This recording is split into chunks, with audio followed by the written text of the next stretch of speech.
Хората могат да имат така наречената котешка дрямка, да спиват с отворени очи и така и не разбират за това. Аз го правя с часовете, ама разбирам, че спя, но с отворени очи гледам учителката и си мисля за някъде другаде.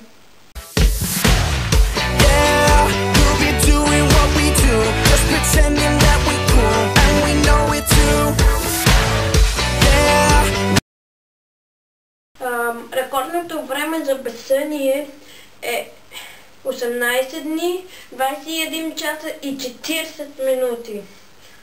Чух някъде, че този човек е в лошо състояние. Не опитвайте. Хартията се е появила първо в Китай.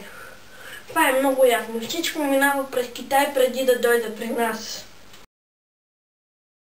Ето е нещо интересно. Крокодилите не могат да си мърдат езика.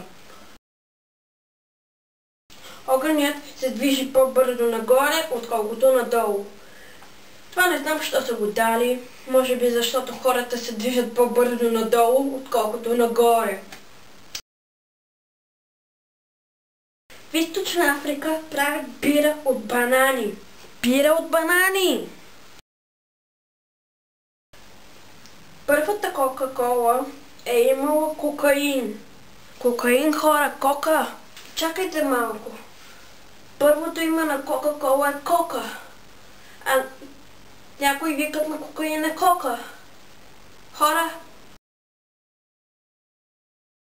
повечето червила се държат рибни субпродукти.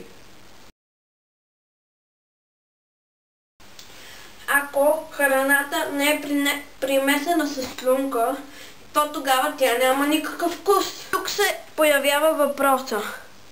Кой няма да има никакъв вкус? Храната или слюнката? Бразилия е кръстена на дърво. Сега се чудя, като примерно някой отива и казва, някой сковоровод отива и казва, сега туристи, това дърво се нарича Бразилия. Здравейте, до сега обработвах клипа. Надявам се да ви се харесали всички интересни факти. И ако някой иска, може да направя още някой клип, като подбера интересни факти. И надявам се да ви се харесали. Това беше от мен. Бай!